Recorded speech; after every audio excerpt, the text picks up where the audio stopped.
अस्सलाम वालेकुम and welcome back to my channel. कैसे हैं आप सब? उम्मीद करती हूँ सब खैरियत से होंगे।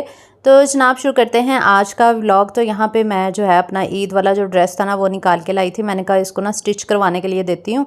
और आपको पता है ये मुझे भाई ने लेके दिया था जब मैं लाहौर गई थी ना, तो मैंने इसको रख लिया था। मैंने कहा ईद पे ही जो है इसको पहनूंगी। ये आप लोग देख लें इसका कोड शोड जो भी है, फिर बाद में आप लोग कमेंट करते हैं कि इसका कोड बता दें, प्राइस बता दें। तो इसलिए ये मैंने स्टिकर स्टिकर नहीं, उसका वो जो होता है वो ये जिस पे मॉडल की पिक्चर बनी होती है वो मैंने आपको दिखा दिया है, ताकि आप मुझे बार बार क्वेश्चन करके ना पूछें। तो खैर ये है फ्रंट इसका, और गले पे एम्ब्रॉयडरी सी हुई हुई है। और ये पर्पल और मिक्स कलर है, इसमें गोल्डन है, इसके अलावा ब्राउन सा कलर है। अब देखते हैं किस तरह की इसकी मैं स्टिचिंग करवाती हूँ और आपके साथ फिर शेयर करूँगी। क्योंकि मेरा प्रोग्राम बना था इसका फ़्रॉक बनाने का, लेकिन अनफॉर्चुनेटली नहीं बन सका क्योंकि इसके जो चौक थे ना उस पर प्रिंट बना हुआ था। इसके अलावा इसका जो घेरा था ना वो नीचे भी उसका भी प्रिंट था, लेकिन वो फ़्रॉक में आ जाता तो वो अच्छा लगना था। लेकिन फिर वो फ़्रॉक बनवाने का प्रोग्राम तो बढ़ गया तो मैंने कहा चले फिर इसकी सादा जो है ना वो कमीज़ ही बनवा लेती हूँ, लॉन्ग फ्रॉक ही बनवा लेती हूँ। तो लॉन्ग फ्रॉक एक्चुअली मैं थोड़ी ना हेल्दी हूँ, और इसके अलावा मेरी हाइट ठीक है। अगर आपकी हाइट अच्छी है ना और आप थोड़े हेल्दी भी हैं तो अगर आप लॉन्ग शर्ट्स पहनेंगे ना तो आपकी स्लिम लुक आएगी। क्योंकि बहुत सारी ख़वातीन को ना पता ही नहीं चलता, लड़कियों को, कि हम हमारे ऊपर कौन सा जो है ना वो कलर सूट करता है, हमें कौन सी ड्रेसिंग अच्छी लगती है। अक्सर मैंने मोटी हेल्दी लड़कियों को ना शॉर्ट कपड़े पहने देखा है जो बिल्कुल भी अच्छे नहीं लगते, उसमें वो और मोटी लग रही होती हैं। तो अगर आप हेल्दी हैं ना तो आपको लॉन्ग शर्ट का इस्तेमाल करना चाहिए, मतलब पहननी चाहिए। आप देखें, आप लॉन्ग शर्ट पहनेंगी ना तो आपकी लुक भी स्लिम आएगी और आपको अच्छी भी लगेगी। और बिल्कुल शॉर्ट शर्ट्स हेल्दी लड़कियां जो पहनती हैं ना वो बिल्कुल भी अच्छी नहीं लग रही होती हैं। आप यकीन करें, आप बनवा के देखें, सभी आपकी तारीफ़ करेंगे। वैसे तो आपको वेट अपना कम करना चाहिए, लेकिन अगर आपका नहीं हो रहा, कोई रीज़न है, तो आप अपनी ड्रेसिंग थोड़ी सी चेंज करके देखें। तो मेरा इतना ज़्यादा वज़न तो नहीं है, लेकिन फिर भी मैं लॉन्ग शर्ट्स पहनती हूँ ना फिटिंग के साथ, तो मेरी लुक जो है ना बिल्कुल स्लिम आती है, और मुझे मैं स्लिम ही लगती हूँ, इतनी हेल्दी नहीं लगती। इसके नीचे घेरे पे भी वो प्रिंट सा बना हुआ था, और इसके अलावा जो चौक होता है ना उस पे भी प्रिंट बना हुआ था, और गला जो था ना इसका वो तिल्ले की जैसे कढ़ाई नहीं होती वैसा था। तो मैंने कहा इसके नीचे जो है ना मैं कपड़ा फिर लगवा के ना वो सिलाई करवाती होती हूँ, क्योंकि मुझे बहुत चुभता है। तो बस फिर फ्रॉक बनवाने का प्रोग्राम तो बढ़ गया ये देखें ना, ये बैक साइड आप देखें इसकी, चौक वाली जो साइड है ना वो उस पे प्रिंट सा बना हुआ है, चौक बने हुए हैं। ये देखिए बैक पे भी और फ्रंट पे भी, दोनों साइड्स पे ना वो बना हुआ था डिज़ाइन। तो फिर मैंने कहा चले खैर है, अब सादा सादा जो है ना वो सिलाई करवा लेती हूँ शलवार कमीज़ ही, और थोड़ा सा ना वो बन जाएगा खुले घेरे वाला आपको। अच्छा, तो ये है वो दुपट्टा इसका, इसके साथ का मुझे दुपट्टा इसका बहुत अच्छा लगा था। दुपट्टे का प्रिंट बड़ा प्यारा बना हुआ है, वैसे जो मॉडल ने पहना होता है ना वो ज़्यादा अच्छा लग रहा होता है हमें। तो मैंने कहा चले करीब से दिखा देती हूँ। ये है इसका गला था, ये फ्रंट बना हुआ है इसका, है वैसे ये लॉन का ही सूट है। तो स्टिच करवा के ना फिर मैं आपको ना डिटेल से सारा इंशाल्लाह दिखाऊंगी। ये मॉडल ने पहना हुआ, ये देखिए कितना खूबसूरत लग रहा है। तो ये 5,800 इसकी प्राइस है, 995899 है इसकी प्राइस। और कोड शोड आप खुद ही देख लें, फिर आप लोग पूछते हैं कमेंट्स में कि इसका कोड बता दें तो मैंने इसलिए आपको फुल दिखा दिया है। तो बस अभी हम जा रहे थे टेलर के पास स्टिचिंग के लिए, सूट देना था। और ये देखिए मेरा कड़ी पत्ते का जो पौधा था ना वो सारा ठीक हो गया, वरना जब लाए थे ना इतना बेचारा मुरझाया हुआ था, क्योंकि पानी ना वहाँ पे डलता। और दूसरा ये कि वो गर्मी में पड़े होते हैं। कल मैंने पानी डाला, आज फिर सूखा पड़ा था, फिर मैंने दोबारा आज फिर पानी डाला इसको। तो हम लोग प्रोग्राम बना रहे थे कि बाहर जो है ना तरपाल सी लगा लेते हैं गाड़ी खड़ी करने के लिए ना, बहुत गर्मी होती है बाहर वाली साइड पे, और गाड़ी अंदर करना बाहर निकालना बहुत मुश्किल होती है। तो चलो इससे थोड़ी ना सहूलत भी हो जाएगी। दरअसल बिहा को भी छुट्टियां हो गई हैं ना, इसका लास्ट पेपर था कल, तो आज से इसकी छुट्टियां स्टार्ट हो गई हैं। तो फिर बच्चों को घर में ना बहुत बोरियत बोरियत होती है। तो मैं आज आपके साथ ना कुछ आइडियाज़ भी शेयर करूंगी बच्चों की समर एक्टिविटीज़ के लिहाज से। तो इंशाल्लाह आज का व्लॉग भी आपको बहुत अच्छा लगेगा और आपको पसंद भी आएगा, और कुछ टिप्स और ट्रिक्स भी बताऊँगी। इसके अलावा बच्चों को बिज़ी करने के तरीके बताऊँगी, और मोबाइल की जो एडिक्शन है उसको ख़त्म करने भी कुछ तरीके बताऊँगी, क्योंकि मैंने बिहा की एडिक्शन को कैसे कम किया वो भी बताऊँगी आज के व्लॉग में। क्योंकि आपको पता है मोबाइल बच्चों की सेहत के लिए कितना डेंजरस होता है। तो बस अभी हम निकल रहे थे उसके लिए कपड़े सिलाई करने के लिए देने थे, और साथ में ना हमने सोचा कि नाश्ता आज ना बाहर से कर लेते हैं, क्योंकि आज ना घर में सालन नहीं था तो टाइम भी नहीं था। मैंने कहा अब क्या सालन बनाऊं, रेसिपी शूट करनी थी वो अपने फूड के चैनल के लिए, वो मैंने फूड रेसिपी शूट की। आपको पता है रेसिपी शूट करने पे भी दो घंटे तो मस्ट लग जाते हैं, तो फिर दिल नहीं करता कि कोई और काम साथ करो क्योंकि इतना मेहनत वाला ये काम होता है। तो बस रास्ते में पेट्रोल वगैरह डलवाया और फिर अभी हम जा रहे हैं उधर टेलर के पास। तो मैं जिस टेलर से पहले सिलवाती थी ना उसी के पास ही गई थी, लेकिन अनफॉर्चुनेटली उसने कहा कि मेरे पास टाइम नहीं है, उसने वापस दे दिया सूट। तो फिर भाभी ने एक जगह बताई थी कि वहाँ पे आप स्टिच करवा लें, तो फिर मैं वहाँ पे दे आई हूँ अपना सूट। तो जब स्टिच होके आएगा ना फिर मैं आपके साथ शेयर कर दूँगी। अच्छा, तो अभी हम आए हुए थे, ये रेस्टोरेंट बिस्मिल्लाह रेस्टोरेंट है, छोटा सा ही है, पता नहीं क्या नाम है उसका, बिस्मिल्लाह ही है शायद। तो वहाँ पे ना ये फ्राई चने, और ये हमारी आउटिंग होती है, साथ में तंदूर की गरम गरम रोटियाँ और गरम गरम चने, फ्राई चने होते हैं ना, बड़ा मज़ा आता है खाने का। तो ये खा लेते हैं, ये 500-700 में ना हमारे यहाँ नाश्ता हो जाता है। मतलब हम ज़्यादा चीज़ें नहीं मंगवाते, जैसे पूरियाँ, हलवा और चाय ये वो बस रोटी और ये सालन साथ में चनों का, इसी से ही हम लोग ना इंजॉय कर लेते हैं। आजकल आपको पता कि हीट स्ट्रोक भी आया हुआ है, जिसकी वजह से इतनी गर्मी शदीद है कि बाहर निकला ही नहीं जा रहा। कहते हैं 27 मई तक ना ये मौसम ऐसे ही रहना है। और कल मैं न्यूज़ में देख रही थी, वो बता रहे थे कि मानसून की ना बारिशें भी स्टार्ट होने वाली हैं। तो अल्लाह करे हो जाएं, क्योंकि गर्मी बहुत ज़्यादा पड़ रही है। लेकिन दूसरी तरफ फिर गंदम का भी है, आजकल गंदम की भी कटाई वगैरह हो रही है। तो फिर किसान बेचारे जो होते हैं ना उनके लिए बहुत मुश्किल हो जाती है जब बारिश वगैरह होती है। तो बस अल्लाह ताला से रहमत की ही उम्मीद रखनी चाहिए, अल्लाह ताला थोड़ी सी जो है ना बारिश कर दे और मौसम थोड़ा सा बेहतर हो जाए, क्योंकि इतनी शदीद गर्मी हुई है कि बाहर निकलना मुश्किल हो गया है। आप लोग ख़ास ख्याल रखा करें, बच्चों को बिल्कुल भी बाहर ना निकलने दिया करें इतनी गर्मी में। और अगर आप बाहर से होके आते हैं तो बच्चों को लीमू पानी का इस्तेमाल ज़्यादा से ज़्यादा करवाएं, मशरूबात वो बनाएं जो हेल्दी भी हैं। ये जो केमिकल वाले आप लोग अक्सर बच्चों को दे रहे होते हैं, जामे शीरी और टैंग और ये जो कोल्ड ड्रिंक्स, बाहर के पैकेट वाले जूसेस, ये इंतहाई नुकसानदेह है। इससे अच्छा आप फ्रेश जूस घर पे बना के दें। मेरे चैनल पे रेसिपीज़ मौजूद हैं, आप चाहें तो देख सकते हैं। मैं बना रही हूँ आजकल मशरूबात की रेसिपीज़ ही शेयर कर रही हूँ। मैंने गन्ने का जूस बनाया था, पीच का जूस बनाया पिछली वीडियो में, इसमें अगर आपने नहीं देखा तो देखें जाके। मज़ीद और भी इंशाल्लाह लेकर आऊँगी वीडियोज़ आपके लिए। और अभी मैं यहाँ पे घर वापस आ गए थे, तो मैंने ना टमाटर मंगवाए थे, क्योंकि आजकल ना टमाटर काफ़ी सस्ते हुए हैं। तकरीबन 20-25 रुपए किलो ना मिल रहे हैं। और आपको पता है जब टमाटरों को आग लगी हुई थी तो 150, 250 और 300 तक भी चले गए थे। तो शायद वो गर्मी की वजह से टमाटरों की पैदावार में इजाफा हो गया, तो इसलिए टमाटर सस्ते हो गए हैं। तो मैंने ना अपनी हेल्पर को कहा था कि मुझे 5 किलो ला देना 20 रुपए किलो के हिसाब से ना। तो वो फिर 4 किलो लेकर आई थी, कह रही थी 25 रुपए किलो मिले हैं। मैंने कहा चलो ठीक है। तो मैंने कहा कि मैं ना टमाटरों को इकट्ठा करके ना इनको पेस्ट बना के ना फ्रीज़ कर लेती हूँ, क्योंकि हांडी बनाने में भी आसानी होती है। गर्मी इतनी ज़्यादा है ना कि गर्मी की वजह से नाश्ता बनाने को दिल नहीं करता। दोपहर में भी इतनी मुश्किल होती है गर्मियों में खाना बनाना, लेकिन हम ख़वातीन को तो करना ही पड़ता है ना, हमें कौन सा छुट्टी मिल सकती है। इवन कि हम बीमार भी हों जितना मर्ज़ी, हमें फिर भी घर के काम करने ही होते हैं। क्योंकि मौसम ऐसा है ना, तो हमें वीकली कुकिंग प्रिपरेशन जो है ना वो करके रख लेनी चाहिए। जैसे कि वीकली आप टमाटरों का पेस्ट बना के रख सकते हैं, इसके अलावा लहसुन अदरक का पेस्ट बना के रख लें, वो जो हरा धनिया मिर्चें वगैरह होती हैं उसको पेस्ट बना के रख लें, उसका वो चटनी बना के रख लें, तो बड़ी सहूलत रहती है। क्योंकि इतनी गर्मी में खड़े होकर इतना काम करना ना बहुत मुश्किल होता है। अगर ये सारी चीज़ें हमारी पहले से तैयार होंगी तो हम खाना ईज़िली जो है ना बना सकते हैं। आप चाहें तो प्याज़ों का भी पेस्ट बना के रख सकते हैं। अब मुझे पता है बहुत सारे लोग कहेंगे ये नुकसानदेह होती हैं चीज़ें, लेकिन अपने फ़ायदे के लिए थोड़ा बहुत अगर हम कर भी लेना तो कोई मसला नहीं है, कोई नुकसानदेह नहीं है। आपने फ्रीज़ करनी है, फ्रीज़ चीज़ें वहाँ पे ही उसका जितने भी मॉइस्चर और जितनी भी उसकी वो होते हैं ना मिनरल्स, वो उधर ही लॉक हो जाते हैं। जब उसको डिफ्रॉस्ट करते हैं फिर वैसे के वैसे ही हो जाते हैं। तो इसलिए टेंशन ना लिया करें और फ्रीज़ कर लिया करें, कोई बात नहीं। तो आज मैं ना एक एक्सपेरिमेंट कर रही थी। ये अंडों वाली ट्रे है ना, मैंने इसको अच्छे से वॉश किया। मैंने कहा इसमें टमाटर डाल के ना आज फ्रीज़ करती हूँ, देखते हैं कैसा पेस्ट जो है ना इसका तैयार होता है। तो बस मैंने इसमें डाल दिया, और बाकी मेरे पास वैसे दूसरी भी आइस क्यूब ट्रे पड़ी हुई हैं। तो मैंने कहा क्योंकि मैंने वो लहसुन अदरक पीसा था ना, बनाया था, चटनियाँ बनाई थी, तो वो सारी फ्री हुई थी। तो मैंने कहा चलो सारी लगाते हैं, यूज़ करते हैं उनको और पेस्ट बना के फ्रीज़ करते हैं। कल आप लोग वेट कर रहे थे मेरे व्लॉग का और मेरा व्लॉग नहीं आया क्योंकि गर्मी इतनी ज़्यादा है ना, बिल्कुल भी दिल नहीं करता वीडियोस वगैरह बनाने का। किचन में जाके अगर आपको वीडियोस बनानी होती हैं, फिर आपको एग्जॉस्ट फ़ैन बंद करना होता है, फिर आप पंखा नहीं चला सकते, शोर वगैरह आ जाता है, या फिर अगर लाइव आपने वीडियो बनानी हो तो बड़ा मसले होते हैं।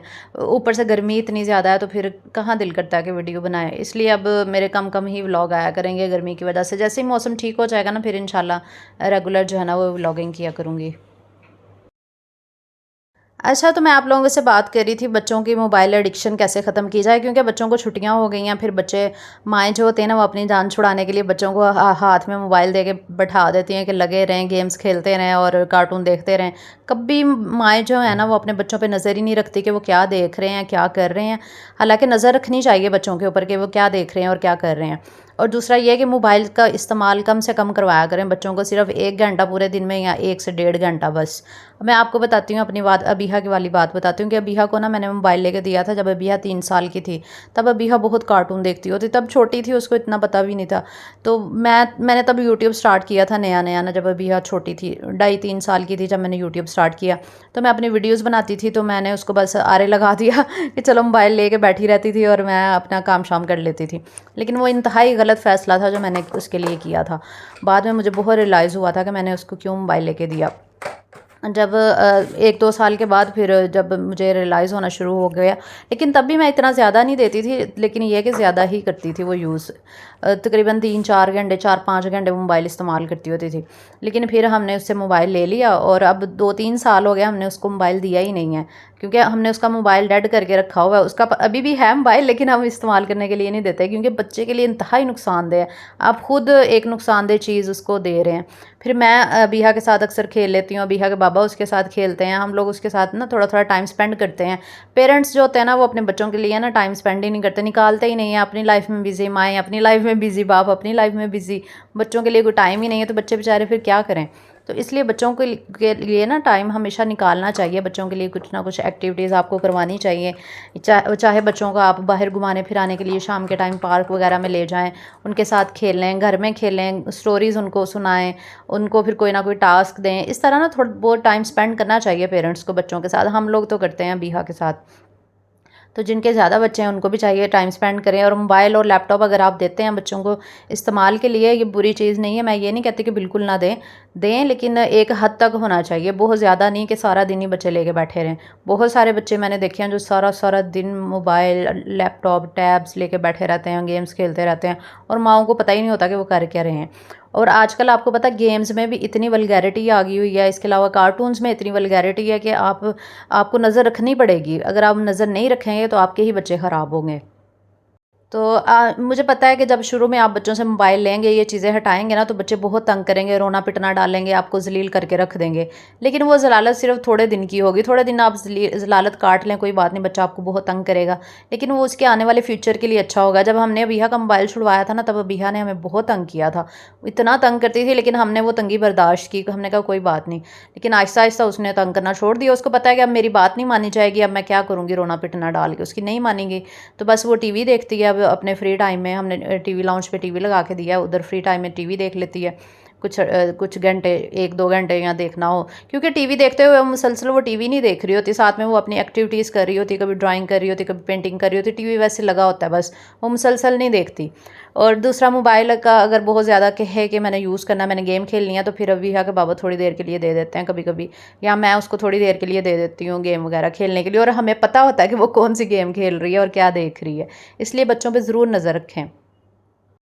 आपको पता है मोबाइल बच्चे के लिए ज़्यादा ख़तरनाक क्यों है? क्योंकि इससे बच्चों की आंखें एक तो ख़राब होती हैं, दूसरा उनकी मेंटालिटी ख़राब होती है, उनकी ज़हनियत ख़राब की जा रही है। सोशल मीडिया का दौर है, आपको पता क्या कुछ नहीं दिखाया जा रहा, तो फिर बच्चों का जहन ख़राब होता है। और आंखें इसलिए ख़राब होती हैं कि बच्चे सारा दिन मोबाइल यूज़ करते हैं। आजकल आपको पता है छोटे छोटे बच्चों को ग्लासेस लगी हुई हैं। कभी इमेजिन किया था कि 4-5 साल के बच्चों को ग्लासेस लगी? आजकल हर बच्चे को ग्लासेस लगी हुई हैं। सिर्फ इसकी वजह ये है कि वो हर वक्त मोबाइल इस्तेमाल करते हैं, नेट इस्तेमाल करते हैं, लैपटॉप, टैब वगैरह।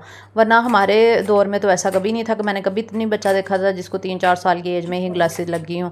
आजकल हर दूसरे बच्चे को ग्लासेस लगी हुई हैं, क्योंकि जब बच्चे मुसलसल देख रहे होते हैं ना मोबाइल, तो उनकी ना जो क्योंकि ये एज होती है जब आंखों की नशोनुमा हो रही होती है, ग्रोथ हो रही होती है। जब बच्चा हमें अपनी नज़र हर वक्त लगाए रखेगा तो उसकी आंखों की ग्रोथ रुक जाती है, जिसकी वजह से उसकी आई साइड वीक हो जाती है और वो सारी ज़िंदगी के लिए वीक ही रहती है फिर। इसलिए माओं को थोड़ा ख्याल रखना चाहिए, माँ बाप को, कि अपने बच्चों को ज़्यादा टाइम के लिए स्क्रीन ना दें, क्योंकि ज़्यादा टाइम के लिए स्क्रीन यूज़ करेंगे तो उनकी आंखों का ही नुकसान होगा और बड़े होकर फिर वो आपके लिए परेशानी का सबब बनेगा। और दूसरा, अगर आप दे भी रहे हैं तो आपको नज़र रखनी चाहिए बच्चों के ऊपर, क्योंकि आजकल बच्चे पता नहीं क्या क्या देखते हैं फिर वैसा ही करने की कोशिश करते हैं। तो ख़ास तौर पे मैं आप लोगों से एक बात कहना चाहती हूँ, क्योंकि मैं माशरे में ज़ाहिर है आप लोग भी इसी माशरे का हिस्सा हैं और आप लोग भी देखते हैं कि क्या कुछ नहीं हो रहा बच्चियों के साथ, ख़ास तौर पर क्या कुछ नहीं हो रहा। तो बच्चियों को तो कभी मोबाइल दें ही ना आप। बच्चों को भी नहीं देना चाहिए, लेकिन बच्चियों को ख़ास तौर पे बिल्कुल मोबाइल ना दें, क्योंकि आजकल बहुत सारे हादसात वाक़यात हो रहे हैं। माओं को पता ही नहीं होता कि बच्चियाँ कर क्या रही हैं मोबाइल के साथ, वो नज़र ही नहीं रखती, उनको पता ही नहीं है वो किससे बात कर रही हैं, क्या कर रही हैं, क्या नहीं कर रही हैं। फिर ऐसे बुरे रिज़ल्ट आते हैं कि फिर अल्लाह ही माफ़ करे, क्योंकि इस तरह के हादसात वाक़यात हो रहे हैं जिसकी वजह से ये मैं बात कर रही हूँ। मैं आप लोगों की बात नहीं कर रही, मैं वैसे ही माशरे की बात कर रही हूँ कि आजकल बहुत बुरे हालात हो गए हुए हैं। इसलिए आपको हमेशा से ही अपनी बच्चियों पे बच्चों पे नज़र रखनी चाहिए, वो क्या कर रहे हैं, किससे बात कर रहे हैं, क्या देख रहे हैं, वो किससे मिलते हैं, किससे जुलते हैं, किससे मिलते जुलते हैं, बाहर कहाँ इसके दोस्त कौन से हैं, कैसे दोस्त हैं, ये वो हर चीज़ पे नज़र रखा करें ताकि आप बुरे हालात से बच सकें। और यहाँ पे मैं दोपहर के लिए खाना वगैरह बना रही थी, साथ में मैंने सोचा कि ये जो टॉपिक है जिसके बारे में आज मैं आपके साथ बात कर रही हूँ बहुत इंपॉर्टेंट टॉपिक है। आई नो आपको भी सारे एस्पेक्ट्स का पता होगा, लेकिन मैं इसलिए डिस्कस कर रही हूँ ताकि माशरे में जितने भी बुराइयाँ फैल रही हैं हो सकता है थोड़ी हद तक कंट्रोल किया जा सके, क्योंकि माओं को भी पता है कि क्या बच्चे के लिए अच्छा है क्या बुरा है। लेकिन मैं बस ये कहूँगी कि आप थोड़ी सी लापरवाही करना ना छोड़ दें, लापरवाही बिल्कुल ना करें। आप बच्चों का ख़ास तौर पे ख्याल रखें और बच्चियों का ख़ास तौर पे, अगर बच्चियों को अगर आप कहीं भेज रहे हैं उनको अकेला ना भेजें। सिर्फ पेरेंट्स अपने साथ अपनी बच्चियों को रखें, क्योंकि आजकल हालात अच्छे नहीं हैं, बच्चियों के साथ बहुत बुरा सलूक हो रहा है, जुल्म ज़्यादतियाँ हो रही हैं आजकल। आप लोग अक्सर अपने रिश्तेदारों के घर भी बच्चों को भेज देते, बच्चियों को भेज देते, चले जाएँ जाके रहें। बेशक मामे मासियाँ फुफे चाहे फुफियाँ ताए चाचे जो भी है, जो भी रिश्ता है, नहीं भेजना चाहिए। सगे रिश्तेदारों के घर भी आपने बच्चों को नहीं भेजना अकेले। अगर आप जाते हैं अपने बच्चों को साथ लेके जाएं और बच्चों को साथ ही वापस लेकर आएँ, चाहे लड़का हो या लड़की। लड़की को तो बिल्कुल भी ना छोड़ें। इवन के कज़न्स के साथ भी उसके क्या ताल्लुकात हैं, किसके साथ वो बैठ रहा है, उठ रहा है, बैठ रही है, उठ रही है, ये भी आपकी नज़र होनी चाहिए उनके ऊपर, बच्चों के ख़ास तौर पे। मैं ये सिर्फ इसी वजह से बात कर रही हूँ कि आजकल हालात बहुत ज़्यादा ख़राब है, तो हमें केयरफुल रहना चाहिए माओं को, क्योंकि माओं के ऊपर सारा इल्ज़ाम आ जाता है। अगर कोई हादसा अल्लाह ना करे हो जाए ना, तो सारा जो होता है ना मुद्दा, वो माँ के ऊपर डाल दिया जाता है कि इसकी वजह से ये सब कुछ हुआ है। तो इसलिए माँ को ख़ास ख्याल रखना चाहिए, अपनी बेटियों का भी बेटों का भी। और दूसरा जिसके ऊपर बिल्कुल भी बात नहीं की जाती वो है सेक्सुअल एजुकेशन भी देनी चाहिए। मैं भी इसके हक़ में हूँ कि बच्चों को ज़रूर सिखाना चाहिए, उनको गुड टच बैड टच का पता होना चाहिए कि क्या हो रहा है क्या नहीं। अच्छा, तो वापसी पे फिर हम लोग गए थे डॉलर शॉप पे, और सूट तो मेरा स्टिच हो गया, वो मैं इंशाल्लाह नेक्स्ट व्लॉग में आपके साथ शेयर करूँगी। तो डॉलर शॉप से ना मुझे एक दो चीज़ें लेनी थी। मैं लास्ट टाइम गई ना, मुझे एक ना शीशे की ट्रे बहुत ज़्यादा पसंद आई थी, तब मैंने ली ही नहीं। तो बाद में मुझे एहसास हुआ कि मुझे ले लेनी चाहिए थी, तो मैंने कहा चले इस दफ़ा जाके लेती हूँ। लेकिन वहाँ थी ही नहीं वो वाली जो मुझे पसंद आई थी। फिर मैंने ये वाली ले ली। ये भी थोड़ी छोटी है ये, लेकिन ये लंबाई में है। वो ना स्क्वायर बनी हुई थी और थोड़ी छोटी थी, क्योंकि जो मैंने स्क्वायर वाली ट्रे ली हुई है ना वो बहुत बड़ी है, उसमें बहुत ज़्यादा मटीरियल डालना पड़ता है। तो इसलिए मैं चाह रही थी थोड़ी छोटे साइज़ की मिल जाए, लेकिन वो तो मिली ही नहीं। फिर मैंने ये वाली ले ली। एक छाननी ली थी और साथ में ये मैंने ना वो लिए हैं डिज़र्ट सर्व करने के लिए जो होते हैं ना कप्स वगैरह, ये वो वाले लिए हैं। क्योंकि मेरे पास ना दो ऑलरेडी थे, फिर एक और मैं ले आई थी, तो ये तीन हो गए। मुझे वैसे चार चाहिए थे, तो एक और अवेलेबल ही नहीं था। लास्ट टाइम जब गई थी ना, तब चार पड़े हुए थे, तब मैंने उठाए नहीं, और बाद में एहसास हुआ कि ले ही लेती तो दोबारा बंदा जाए ना, फिर वो चीज़ मिलती ही नहीं है। बस पता नहीं, एक बार जो चीज़ आती है ना दोबारा आती ही नहीं है। और ये अभिया ने एक क्यूट सा भालू सा पता नहीं क्या ये बना हुआ ये लिया था, इसको बड़ा पसंद आया था। ये सारी चीज़ें ना एक एक डॉलर की ही मिली हैं। ये डॉलर शॉप से आपको पता है हर चीज़ $1 की ही होती है। तो बस यही था मेरा आज का व्लॉग। उम्मीद करती हूँ पसंद आया होगा। देखिए, मैंने 2 दिन के बाद व्लॉग अपलोड किया और लंबा व्लॉग अपलोड किया, इसलिए आपने लाइक भी करना और शेयर भी करना और कमेंट भी कर देना, और चैनल को सब्सक्राइब नहीं किया तो वो भी कर देना है। अल्लाह हाफिज़।